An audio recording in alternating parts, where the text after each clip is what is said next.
Olá, este é o Blog Civil e Imobiliário. E no vídeo de hoje eu tenho a felicidade de receber a professora Rita de Cássia Curvo Leite, que é formada em Direito, é mestre em Direito Civil e doutora em Direitos Difusos pela Pontifícia Universidade Católica. Professora Rita, muito obrigado por aceitar o nosso convite. Eu é que agradeço o convite de vocês e eu tenho a imensa satisfação de estar aqui hoje com o Dr. Fábio, que além de tudo é meu parceiro. Trabalhamos juntos na PUC, ele como meu assistente na cadeira de Direito Civil já de longa data. Então eu fico muito satisfeita com o convite, muito feliz de estar aqui com você. E foi numa dessas nossas conversas que a professora Rita me chamou a atenção para uma situação do nosso cotidiano e que a gente acaba não dando muita atenção, que é a publicidade voltada para as crianças. Hoje em dia a gente vê muita coisa que é voltada para as crianças ou que as crianças têm acesso e que na realidade não deveriam ter acesso a esse conteúdo. Então, o objetivo do nosso vídeo hoje é falar um pouco sobre aquela classificação indicativa e a publicidade voltada para as crianças. Professora Rita, só para a gente começar a nossa conversa, dá uma introdução desse tema para a gente e para os nossos ouvintes. Muito bem, então falar em classificação indicativa significa especificamente falarmos de uma forma de uma orquestração que existe hoje por força de uma orientação de uma portaria do Ministério da Justiça em parceria com a Secretaria Nacional de Justiça, sempre atentos à Constituição Federal e algumas normas infraconstitucionais, em especial o Estatuto da Criança e do Adolescente. O Estatuto da Criança, em alguns dispositivos em especial, eu estou me reportando em especial aos artigos 74 até o artigo 82 do Estatuto da Criança, tratam sobre o que nós conhecemos como direito à prevenção especial da criança. Nesse contexto da prevenção especial é que se insere a classificação indicativa. Como o próprio nome sugere, ela se trata de uma identificação, normalmente de películas e filmes ou de imagens televisivas e também publicitárias dirigidas a esse público infantil. Então a gente tem uma legislação que trata sobre esse tema. Sem dúvida alguma. Então nós temos uma legislação constitucional, porque a própria Constituição, no artigo 220 e 221, prevêem uma necessidade de uma orientação com caráter cultural e educativo destinada às crianças, e o Estatuto da Criança reforça esse conteúdo atrelado às portarias do Ministério da Justiça. Então, se a gente quiser identificar singelamente o que vem a ser a classificação indicativa, eu diria que ela é uma forma de orientação das famílias e da sociedade em geral para determinados assuntos que podem ou não ser considerados apropriados ou inapropriados ao público infantil. Você falou em orientação. Isso significa que essa legislação seria somente uma orientação ou ela tem um caráter obrigatório? Ela tem uma função orientadora e pedagógica, todavia ela é obrigatória para os fornecedores dessas informações. Então, suponhamos que uma empresa de televisão, uma empresa de publicidade ou uma empresa de filmes e teatro, por exemplo, espetáculos teatrais, queira fazer uma apresentação ao público ou destinada ao público infantil. Como ela deve proceder?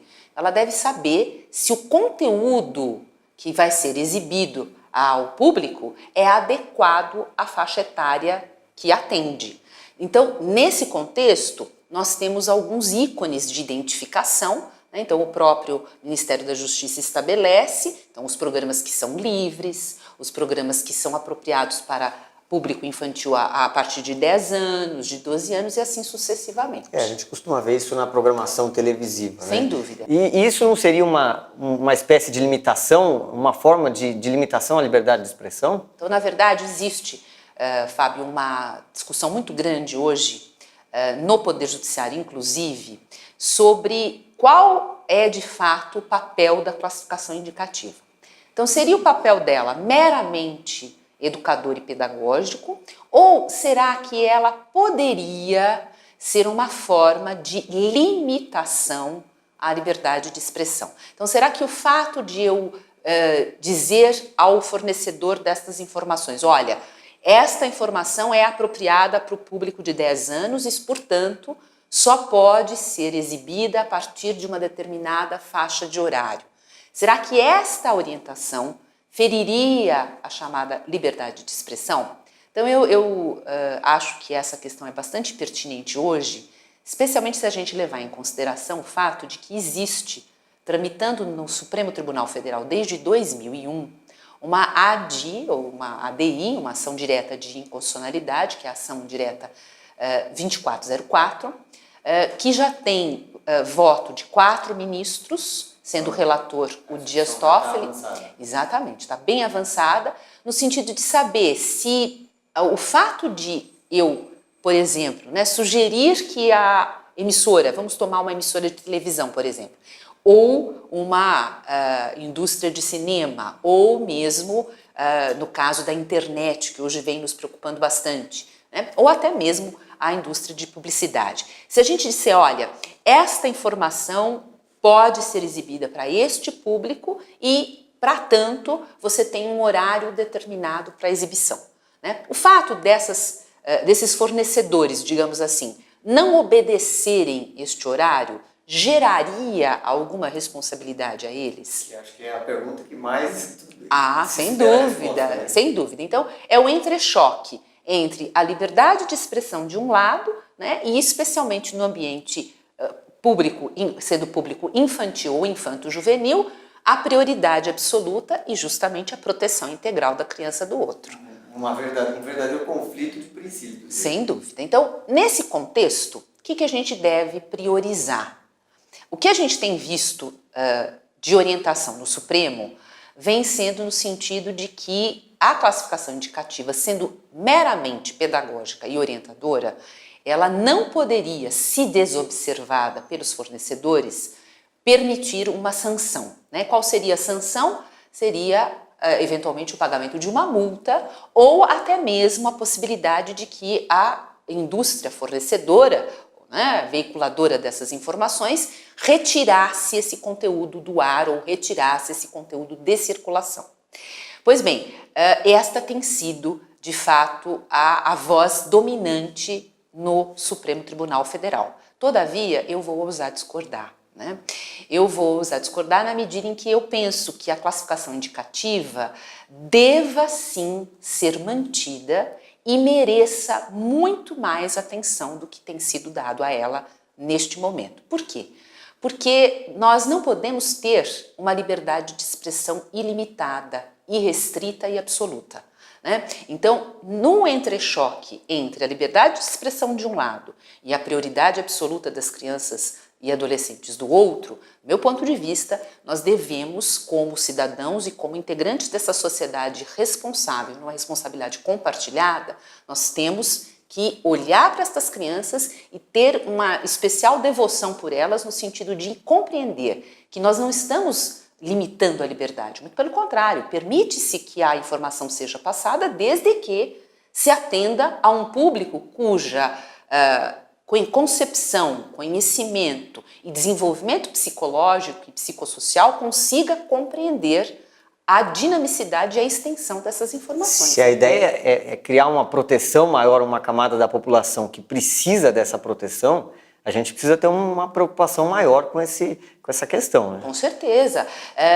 Agora, no Supremo, então, já se manifestaram, o relator é o ministro Dias Toffoli, já se manifestaram a ministra Carmen Lúcia, salvo o melhor juízo, Teori Zavascki, e já se manifestou também o ministro Aires Brito, Portanto, porque a ação é de 2001, muito embora o ministro Aires Brito não faça mais parte do quadro dos ministros do Supremo, já havia proferido voto. Hoje, eu digo hoje porque essa questão foi retomada em novembro do ano passado, dia 5 de novembro de 2015, essa matéria voltou à discussão em plenário, mas ela foi retirada novamente porque agora o ministro, não é o Teori Zavascki, é o Edson Fachin, que já tem voto.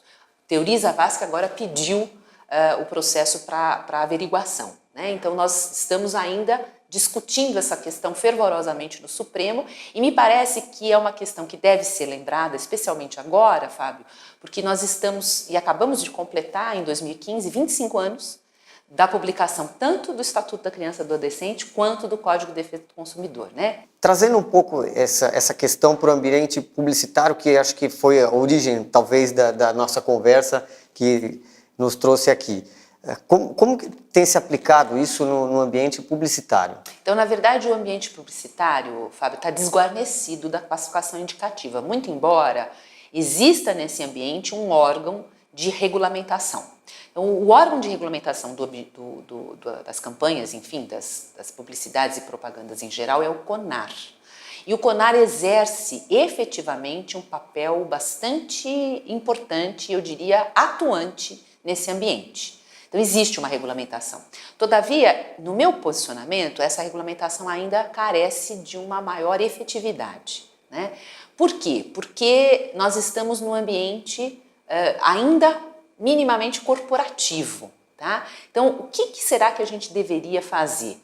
Por exemplo, é uma sugestão, né? Eu passeando aí pela cidade de São Paulo, aqui nós estamos na capital, né, da cidade de São Paulo, do estado de São Paulo, às vezes indo em supermercado, mas eu acredito que isso se aplique a qualquer outro local do país, né? Então, por exemplo, se a gente vai caminhar pela cidade, a gente vê muitas vezes outdoors, ou a gente vê campanhas aqui na cidade, por exemplo, a gente vê esses luminosos perto de pontos de ônibus, pelas grandes avenidas, né? É uma coisa que eu tenho reparado Irrestritamente. bastante depois que a gente que conversamos. A gente percebe propaganda de bebidas alcoólicas, né? A gente percebe propagandas que incitam, muitas vezes, o público infantil a um consumo sem medidas, né? Então, ou é um biscoito, é normalmente produtos alimentícios, né? Brinquedos, tá? Com um apelo, muitas vezes, que é desnecessário. Então, será que o público infantil realmente precisa consumir aqueles objetos ou aqueles itens, seja de alimentação, etc., né? Então, não existe um controle efetivo quanto a esse assunto. Por exemplo, no supermercado, né? Então, eu que sou uma consumidora de supermercado, acho que todos nós, né? Mas se você vai ao supermercado, não existe, por exemplo, um setor onde a bebida alcoólica fique exposta num nível inacessível para as crianças, exatamente, né? Então elas ficam normalmente em prateleiras que se acomodam exatamente à altura dos olhos da criança, com o objetivo nítido de atraí-la ao consumo.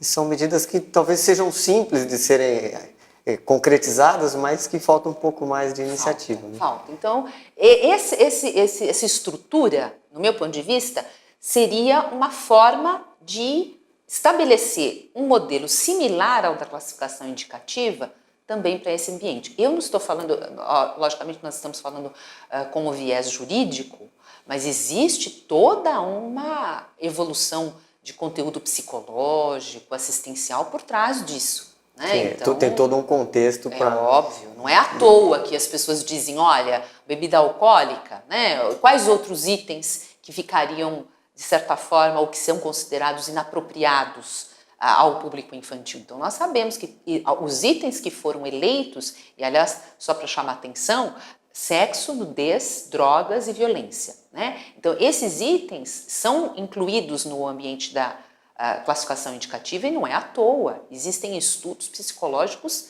muito antigos, se a gente for observar, até Freud discorreu sobre esse assunto, né? Então, a eleição desses temas não é aleatória, longe de ser aleatória, muito pelo contrário, né? Ela é séria e é um problema que nós temos que enfrentar se queremos que os nossos filhos, que os nossos netos, ou seja, que o cidadão brasileiro do futuro seja um cidadão que tenha acesso à educação, acesso à cultura, mas acesso à educação e à cultura apropriada à sua condição de vulnerabilidade e que o respeite como tal.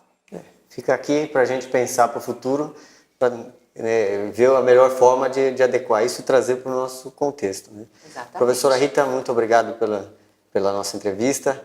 Eu agradeço muito a sua presença aqui no blog. Eu é que agradeço e espero que as poucas palavras tenham incentivado a todos a pensar sobre o assunto. Muito obrigada. Com essa ponta de reflexão, eu agradeço a nossa entrevista com a professora Rita de Castro Curvo Leite e até o próximo vídeo.